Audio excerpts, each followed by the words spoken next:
Happy Friday. We have finally made it to the end of the week. You're watching WDBJ7 Plus. I'm Michaela Shelton. Thank you so much for being here with us today. Hopefully you've had a good week so far. And yeah, we're at the weekend. Maybe you've got some plans.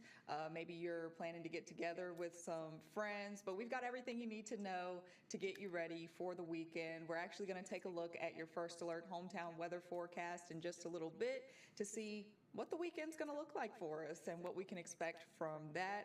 We're also going to take a look at some events happening across our hometowns today and through the weekend, and also your top local headlines for today. We'll also have an exclusive interview here on Plus talking about a new addition at the River Ridge Mall over in Lynchburg. They're having a big ribbon cutting event tomorrow on Saturday to celebrate. So yeah, lots to get to and cover in today's WDBJ7 Plus show. But as always, we are going to break down your top local headlines for your Friday.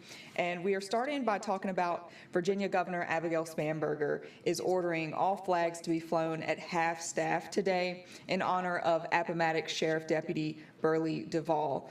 Duvall died 1 week ago while responding to a crash on Interstate 460, and his funeral is scheduled for noon on Saturday at Thomas Road Baptist Church in Lynchburg.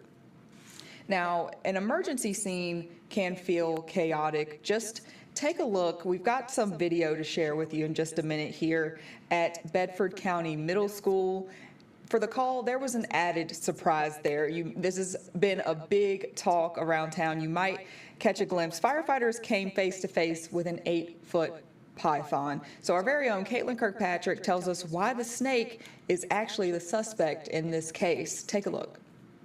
When Bedford County firefighters responded to a school fire, they knew they were heading into danger, but they didn't expect a real-life reptile encounter. And stretch the line, go up the stairs, and then that's when we were met with smoke and then the snake. Firefighter EMT Ryan Owen was among the first greeted at the doorway by an 8-foot python on the second floor of Forest Middle School. It definitely threw me for a whirl. I was not expecting that. I mean, you go in thinking about the fire, you're worried about the fire, you think about many different things with the fire, not a snake. It was definitely something different. The fire marshal's office says the snake sparked the fire after it escaped its cage and knocked over a heat lamp. The snake contributed to starting the fire. However, I don't think there was any maliciousness involved on the snake's side. Crews eventually captured the python safely and returned it to its cage. However, one tortoise was killed and 8 classrooms were damaged from the fire, water, and smoke. Firefighters say it's a stark reminder of why they have to stay ready for anything. That's not something I've been trained on. It's just kind of something you just take it as it goes. I think what makes a good firefighter is just when something goes off script, you're just always prepared to adapt and overcome. Despite the damage, Bedford County Public Schools say they will be ready to welcome students back in the building for the first day of class next Wednesday. Reporting in Bedford County, Caitlin Kirkpatrick, WDBJ7. Yeah, just a crazy situation there, but I'm glad everyone was okay and glad that this happened before school started and that kids will be able to get in there and be ready to learn next week. All right, well, Appalachian Power plans to build one of the first small modular nuclear reactors in the county in the country in Campbell County. The project would be a major power generator for the region, but people who live nearby don't want to see it built. Colby Johnson heard from some of those people yesterday and has their concerns. They don't live here, they don't work here, they don't farm here, they don't recreate here, they don't retire here. Or do they view the beauty of this undisturbed rural and natural area on a daily basis? APCO plans to build the Small Modular Reactor, or SMR, here at the current site of its Joshua Falls substation on Mount Athos Road. That property is right up against Jonathan Bobby's land. Bobby moved to Campbell County from the D.C. area for its quiet rural nature. He is very concerned about new power lines for the project, some that could go across his property and others that could be close by. Very concerning because it affects the property of my dream home, if you will, my retirement place that overlooks the pond. So we've got the eminent domain issue, we've got the disruption of the environment, APCO says the reactor could be able to power up to 400,000 homes. Currently, there are no operating SMRs in the U.S. However, several are planned, including one being built at this site in Oak Ridge, Tennessee. APCO says the reactor would be safe and follow all guidelines of the Nuclear Regulatory Commission. Shelley Evans lives about 9 miles from the proposed site. She says while safety is a concern, she's more worried about how much water the facility will use from the James River. Probably won't affect people from us upriver, but it will affect people downriver from us. And, you know, you can drain a river. And with the drought we're in, and I don't think this is the last drought we're going to see, that concerns me. Evans says she's worried that the SMR project, along with separate plans for 2 data centers in the county and the Valley Link transmission line, will ruin what people love about the area. I do not think that the residents of Campbell County want to live in an energy generation and transmission line mecca for these companies. We want to stay in our rural community. We love it. It's been this way for generations. Potential battle lines for powering the future. And that was Colby Johnson reporting there. And he says APCO would need approval from Campbell County's Board of Supervisors to build the reactor. And last month, supervisors agreed to hire outside experts on the matter before making any decision. Appalachian Power told Colby it is still in the site evaluation phase. The exact technology of the SMR and its water use haven't been determined yet. It says new power lines will have to be added, but the exact routes have not yet been decided. So stay with us as we continue to keep you updated on that project there. Well, across our hometowns, we know finding affordable housing is not easy, and the availability of homes is also another issue. There just aren't enough houses being built, and for many developers, the costs outweigh the profits. So Henry County is also experiencing all of those issues, and the county identified housing availability as a critical factor for long-term development. Now, they're making some big changes. Our very own Connor Arthur tells us how Henry County is now open for business. A county working with contractors and builders to help establish buildings people can call home. We've got a lot of our citizens here that travel outside of the area to work, and we've got a lot of folks in the area that travel into Henry County to work. And one of the things that we want to try to do would be to try to capture those people, incentivize those people to not only just work here, but to also want to live here.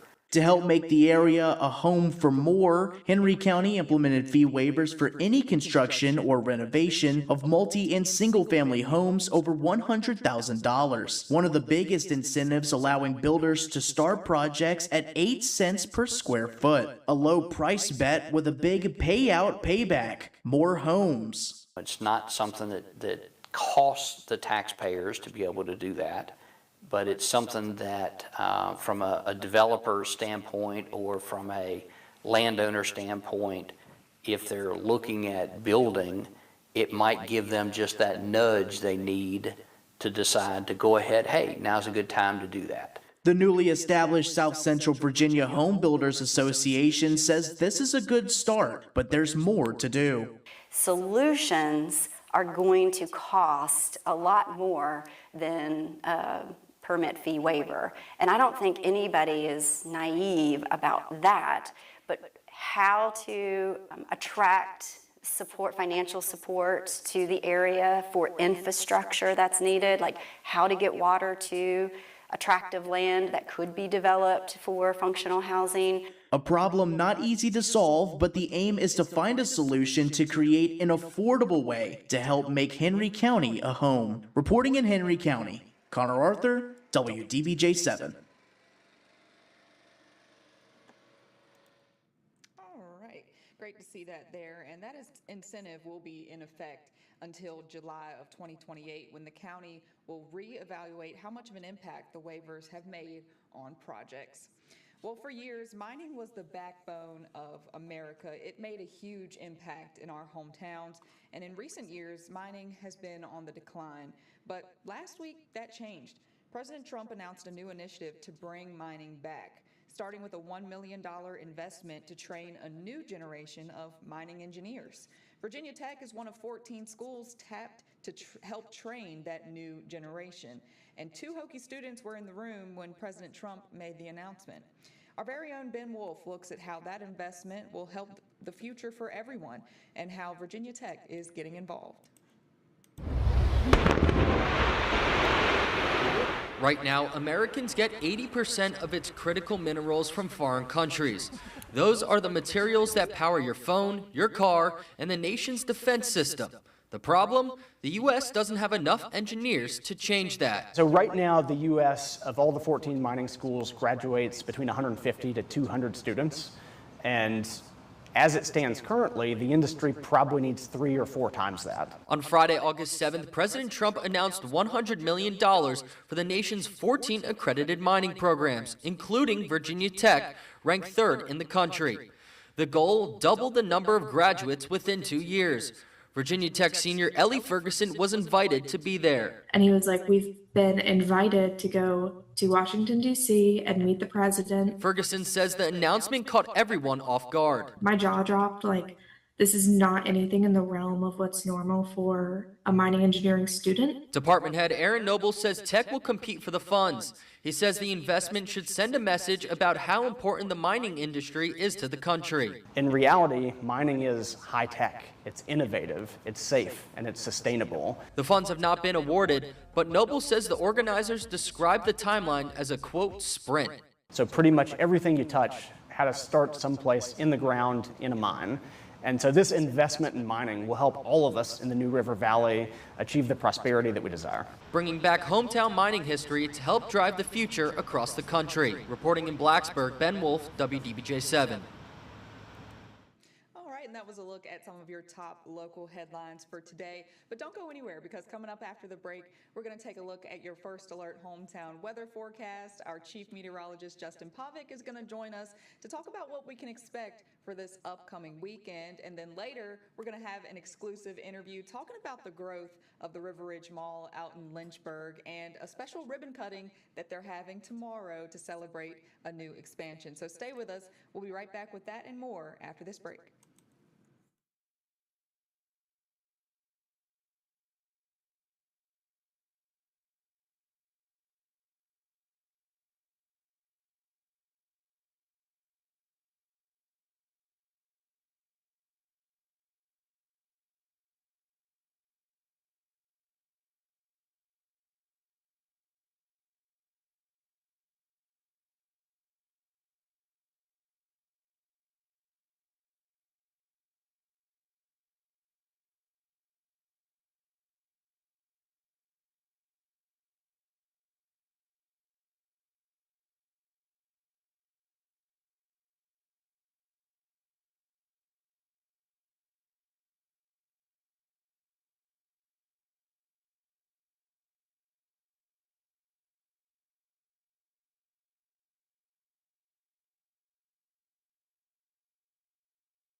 Welcome back to WDBJ7 Plus. Thanks for staying with us. We are now joined by our chief meteorologist, Justin Pavic. Justin, happy Friday. We have made it to the end of the week. So how are we looking though? Because I know, people might have some plans for the weekend. I know I actually have a cookout planned at my grandma's house. So what are we looking like for the weekend? I'm gonna try to get some fishing in with my boys too. Nice. Even to do that, they got new fishing rods for their birthday a couple weeks ago. Oh.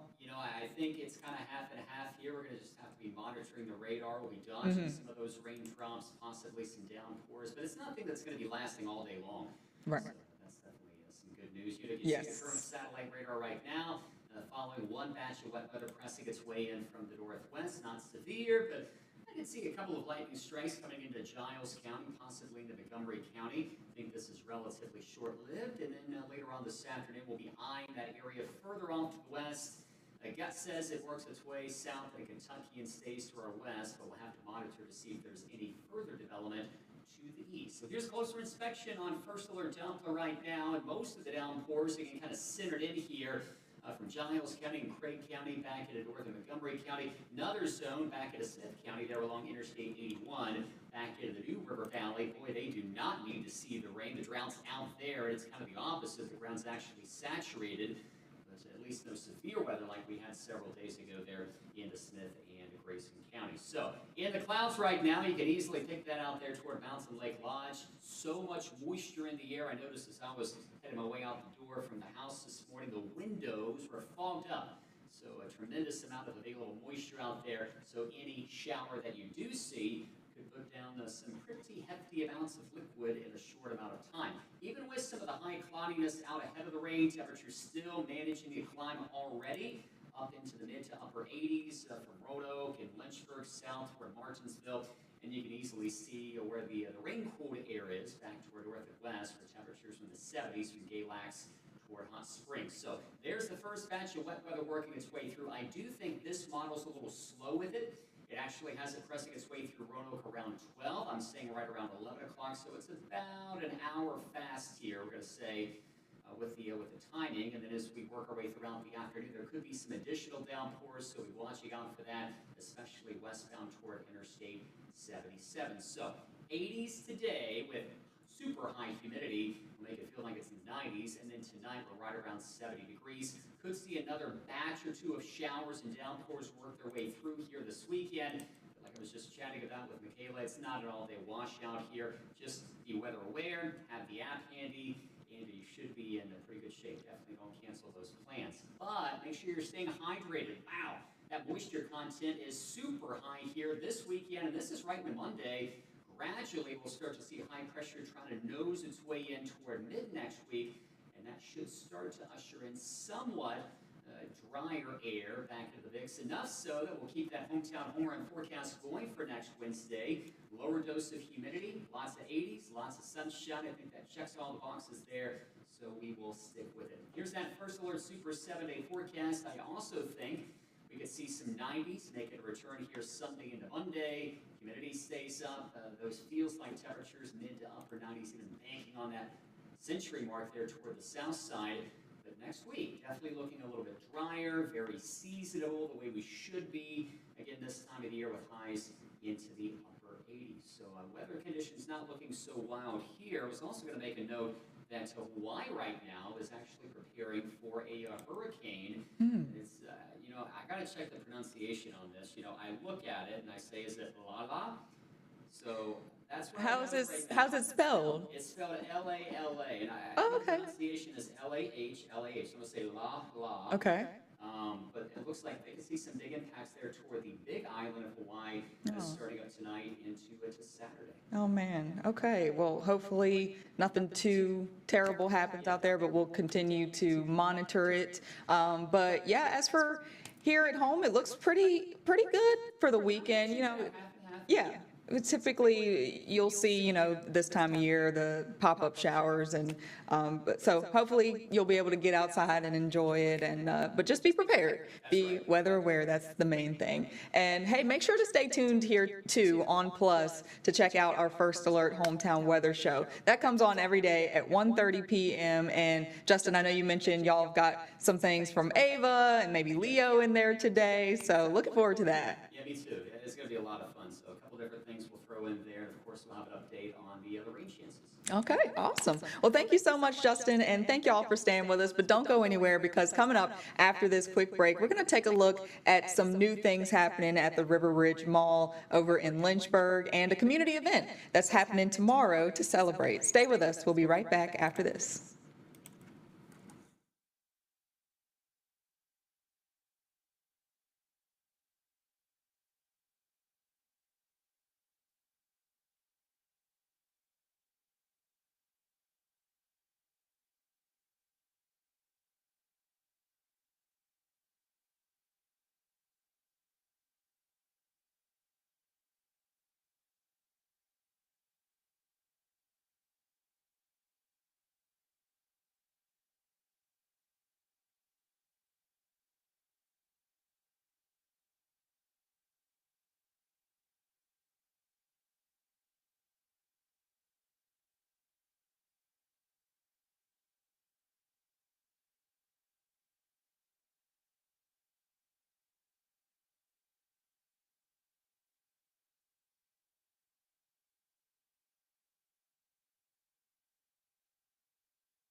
Welcome back to WDBJ7 Plus. Thank you so much for staying with us. We are now joined by Melissa Faria. She is the general manager over at River Ridge Mall in Lynchburg. Melissa, thank you so much for being here with us today.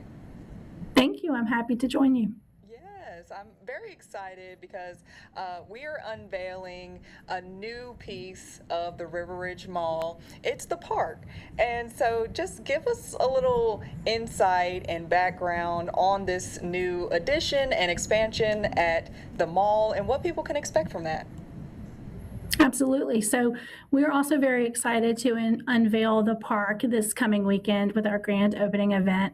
It really is the next step in the expansion of the center, the ongoing expansion that we've had since 2019 with the East End, when Home Goods and Ulta and Dick's Sporting Goods joined us.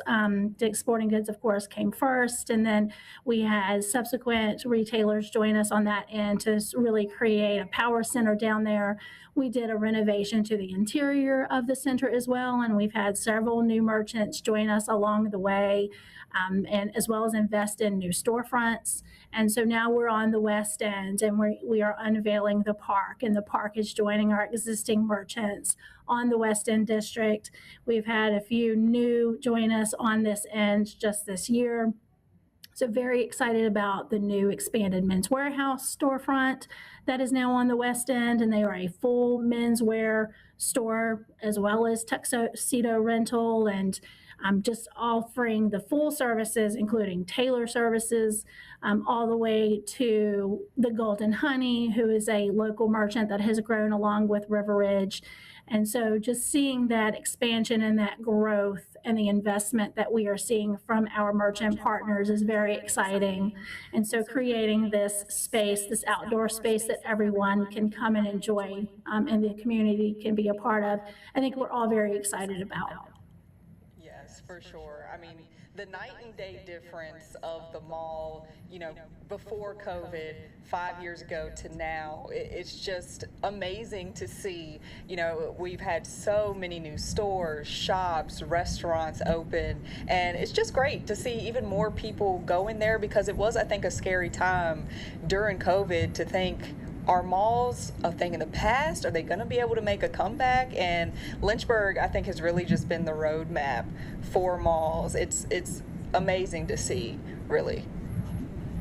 Yes, we are a very live, vibrant mall property and shopping center. And so we have been very fortunate to see that continued investment and continued growth. Again, not just from our community, but from the retail partners that we have. There's really been a trend of investment in their new stores and storefronts, along with the investment here at the property. Right, yes, for sure. And so, talking about this new park and the outdoor space, there's actually going to be an event on Saturday from 4 to 8 p.m. where, people can just come and celebrate and welcome the new space. So talk a little bit about, what people can expect from that event coming up this weekend. Absolutely. So I'm actually going to turn that over to Stephanie Morganegg, our marketing and events manager. She is definitely the expert and has put a lot of work. Several people on our team from the community, vendor partners all the way around have put a lot of work into bringing this together. But Stephanie is definitely the expert on those details. Okay, great. Yeah, that'd be good. Okay. Hi. Hi, Stephanie. How are you? I'm good. How are you? I'm doing so well. Yeah. So, okay. Yeah, talk a little bit about this event that is coming up to kind of celebrate the park over at the mall on Saturday. Yeah, so the event on Saturday is going to be from 4 to 8 p.m. and we'll host a ribbon cutting ceremony around 6 p.m. and has vendors, live music by Yacht Rock Experience, a newer group to the Lynchburg area, and a DJ. So we're just trying to bring this home and make this feel like a home space that people can come to. And we want to begin that with a bang and show the community what the space can really be and what it can be the heartbeat of River Ridge. Right, yeah, it sounds super fun. And so talk a little bit about the park itself as well. What will people see there once it's unveiled? Yeah, so what people will see at the park once it's unveiled is just exactly what the park was meant to be, and that's for the community. So you're going to see members of the community hanging out, being able to play different yard games, interact with different vendors, and we'll even have some of our merchants from River Ridge even out there, like Aquazoo and Bounce Lynchburg, being able to be a part of the community and the fun as well. We want this not just to be for the community, but for the merchants that we have here, and to celebrate what Lynchburg truly is. Right, absolutely. I think it'll be great to see just a place where people can gather, sit down, hang out. Once this is, officially open, is it just come and go as you please and hang out there whenever you want to? How is that going to work? Yeah, so we'll have different programming throughout the year, not only just for certain events, but we want to make sure that this is just a community space that people can come and relax at. So we'll have yard games on different days, as well as different merchant events like night markets and music. So it's not just a summer venue, it's going to be a live venue throughout the whole year in the holidays and all the way through summer as well. Right, absolutely. That sounds great. Sounds super cool just to have that there at the mall. And this is kind of a question for either of you, but with so much growth happening there at the mall, how is this kind of gonna tie all of it together? I know you mentioned some of the other businesses will be able to get involved and do things there at the park, but what are your hopes that this is gonna do for the mall? Yeah, I'll pass that one back to Melissa on talking about the growth there. Okay. Okay. So I think to answer your question about what we hope we will see from the addition of the park and the continued growth at the property, there are some opportunities still for leasing adjacent to the park. We have 3 pad sites that will be opportunities for either additional retail, or potentially quick service restaurants as well. Those will come up as we sort of get the leases finalized on those 3 locations. So we really want the park to complement what we have in the interior. Also the retailers that are already facing out on the park, but also the opportunity for some additional retail and or quick service restaurants to join us at the site. Okay, gotcha. Well, that's awesome to hear. I feel like every time I go back to the mall, there's something new there that I want to try or I tell people about. So it's just great to know that it's not done. There's still more growth that can happen there. And so, yeah, it's just great for the community to be able to have something like that in Lynchburg. So awesome. Well, again, hey, that event is happening on Saturday at the River Ridge Mall in Lynchburg, and that is from 4 to 8 p.m. Go and check out the park and all the other great, amazing things that the mall has to offer. Was there anything else that either of you wanted to add? I think I would just say that we look forward to continued investment and continued growth here at the property. We are only just beginning to uncover the opportunities and what the true opportunities we have at the park. And so we're also excited to, not only have the grand opening this weekend, but we already have partners such as the Lynchburg Bookmobile that will be making us a stop on their route. As Stephanie said, having some of our merchants come out and also have that be a space where they can interact with the community, but also just the food trucks and the vendors and all of the different opportunities we have. We're very, very excited about how we can build that for the future. Absolutely. Awesome.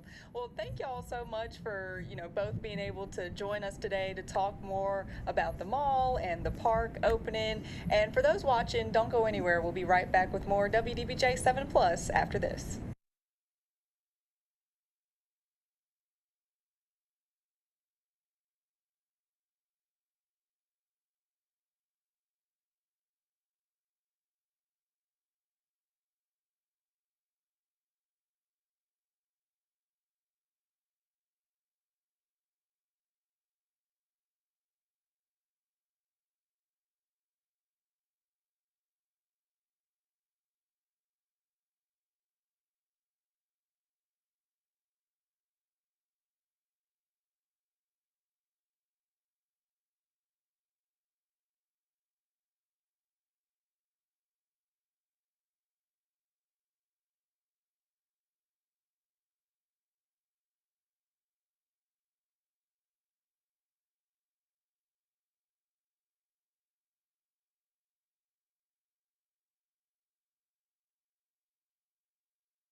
Welcome back. Thanks for staying with us here on WDBJ7 Plus. I'm Michaela Shelton. We're going to take a look at some more stories from across our hometowns now.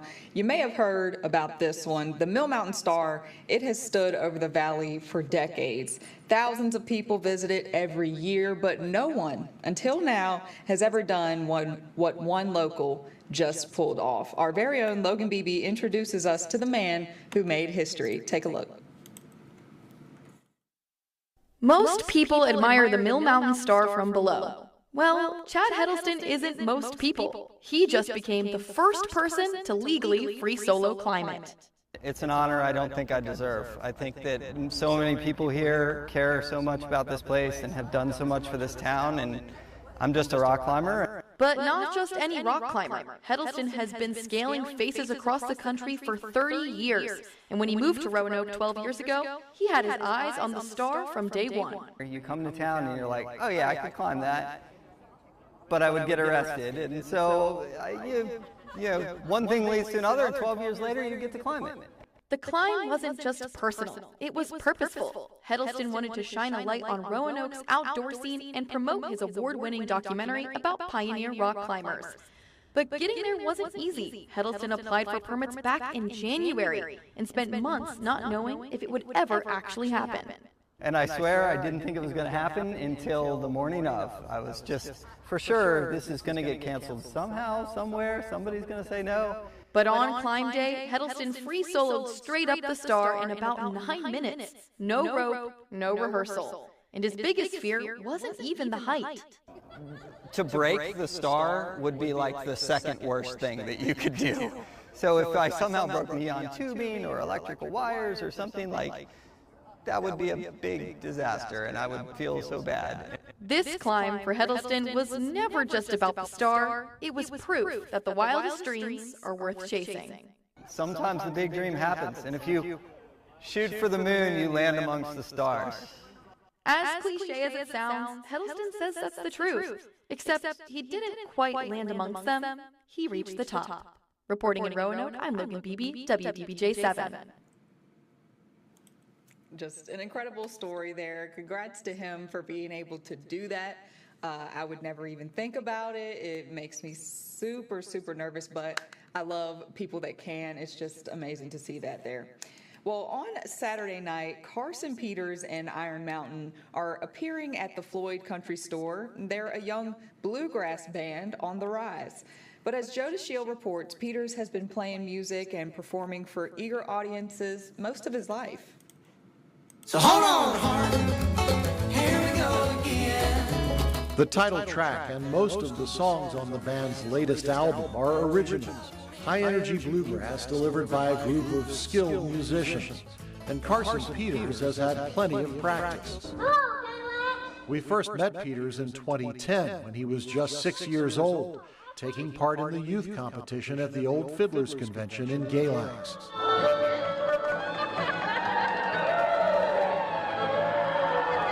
You know, honestly, that's some of the youngest footage that I've seen in a long time with me. So, man, that's hilarious. You know, I look back in a more appreciative sense now, you know, thanking Mom and Dad for going out there with me. 16 years later, he's the frontman for Carson Peters and Iron Mountain. And with growing success as a songwriter, he recently signed a publishing deal with Sony Music. There's definitely a transition when you go from cute kid that plays the fiddle to trying to be a legitimate bluegrass band and touring act. Speaking with us from Nashville, where the band is now based, he said he's enjoying the latest turns in a long and winding career. Instead of pressure, it's almost a good thing where it's like, hey, you know, these people are going to look at me differently now and expect a genuine, you know, a professional bluegrass act and a professional sounding record or a professional sounding song, you know. And I feel totally prepared to deliver that now. Luckily, I had a head start on most musicians starting at 3, you know, so I'm really excited for people to see us all grown up now. Joe DeShiel, WDBJ7. I love it. He was so cute as a little boy. So congratulations to him and his band for being able to make it this far. And hey, if you want to see them perform, Carson Peters and Iron Mountain is going to perform tomorrow night at 7 at the Floyd Country Store. So definitely don't want to miss that. I'm sure it's going to be a great time out there. Well, there's no school like the old school, and at Lumpkins Marina in Franklin County, you'll find an old school family diner. Sandy's at Lumpkins has been serving some of the biggest pancakes on Smith Mountain Lake since 2005, but they almost never happened. Logan Sherrill is going to tell you all about it in this week's Hometown Eats. I want it to be good, and I want everybody to leave full. One look at the size of these pancakes, and you know that motto's true. Welcome to Sandy's at Lumpkins Marina in Pinhook. It's little, but we can get a lot of food out on it. Owner Sandy Collins is talking about this old school cooktop that was installed at this Smith Mountain Lake snack bar in the 1960s. There's probably none left like it. And it still works, so that's a blessing. As for Sandy, she moved into this old building about 20 years ago and never left. I had another little restaurant, and then I just needed a change, and this came available, so I came on over, and I've been here since. A lot of that has to do with the classic family vibe around this joint, complete with an old mechanical horse that just costs a dime to ride. It's quiet, it's peaceful, the scenery is beautiful. We're right here at the base of the mountain. They have a wonderful clientele, we really do. And thank God above for bringing me here. But people don't just come for the lake views. Sandy and her little grill are pumping out top-notch breakfast and lunch. Her grandmother taught her how to bake homemade biscuits when she was just 9 years old, but Granny didn't have much faith in little Sandy. She used to say that I would never learn to be able to cook. Harsh, but it motivated Sandy. She never gave up and eventually changed Grandma's mind with some potato salad. And she said, "That is so good." She said, "I thought you would never be able to cook." So now she's in heaven, and I think, Granny, I wonder what you would say now. And Granny's not the only one who knows Sandy can cook. It was the best cheeseburger I ever had in my life. And then everybody was like, well, try the pancakes. Okay, try the pancake. Best pancake I ever had in my life. The now legendary pancakes almost never happen. It's all thanks to a picky customer when Sandy first started out. At my other restaurant, I made them because I run out of mix. And one of my customers said they were a little dry. Well, that kind of aggravated me, and I said, well, the next ones are not going to be dry. So that's how I came up with my recipe. As for the size, remember, she wants you to leave full, and that old flat top can only handle 2 at a time. This is as big as a hubcap on your car tire. I want to give a shout out to whoever that was that told Sandy her pancakes were dry. Had you not criticized those pancakes so many years ago, we wouldn't have this today. We have a challenge. If you eat 3 in 30 minutes, you get it free and get your picture on the wall. If you're thinking, no problem, let me reel you back in. In 19 years, these are the only people to ever finish it. So if you can't tackle the stack, you can always go for the homemade biscuits. She bakes several pans a day. She served mine with a slab of country ham and sausage gravy.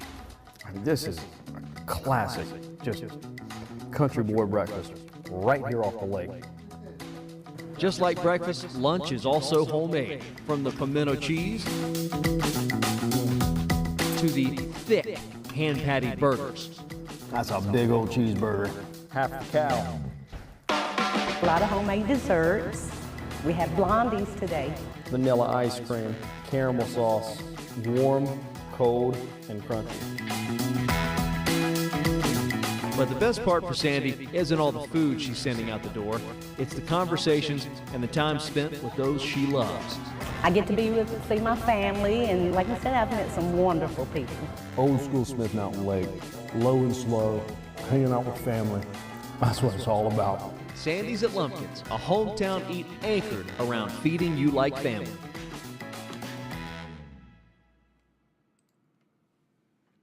Oh, I love that. Well, if you're looking for somewhere to go this weekend, there you go. You can get you some good pancakes for breakfast on a Saturday. Wow, I love it. Well, speaking of this weekend, coming up after the break, we're going to take a look at some fun events that are going to be happening across our hometown. So stay with us. We'll be right back after this quick break.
Welcome back. Thanks for staying with us. Well, we are talking about a meteor shower watch party, a classic car show, a free family art event, and more.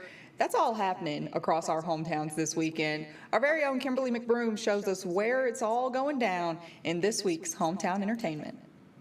Country music fans, we have the event to help you kick off your weekend. Known for hits like Born to Fly and No Place That Far, Grammy-nominated singer Sarah Evans is taking the stage Friday night at the Harvester Performance Center in Rocky Mount. The show starts at 8 o'clock. Tickets start at $107.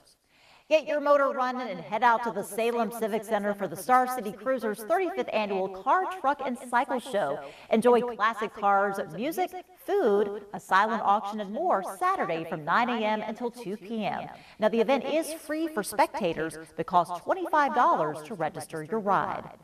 Bring the family to Christiansburg this Saturday for the Heritage Day Festival, hosted by the Montgomery Museum of Art and History. Learn all about Appalachian traditions while checking out dozens of vendors, live music, and even a pie baking competition. It's all happening Saturday from 11 a.m. until 4 p.m. along Main Street in Christiansburg. As the kiddos are heading back to school, take them out for some free fun at the Taubman Museum of Art in downtown Roanoke. Free Art Venture Community Day is happening Saturday from 10 a.m. until 4 p.m. Visitors can paint, draw, build, check out 3D printing, and more, and no registration is required. Enjoy a natural wonder in our own backyard, all while doing some stargazing Saturday night. Watch the biggest meteor shower of the summer at Natural Bridge State Park. The event is happening from 9 to 11 p.m. There is a $5 parking fee per vehicle. As always, we posted links to tickets to all these events on our website. If you'd like us to spotlight something in your hometown, send an email to hometownentertainment@wdbj7.com. I'm Kimberly McBroom with this week's Hometown Entertainment. All right, looks like some fun events happening across our hometowns this weekend for sure. All right, well, let's take a look at some health news for you now. For 15 years, UVA has been diving deeper into why young people are having strokes that are unrelated to underlying health issues.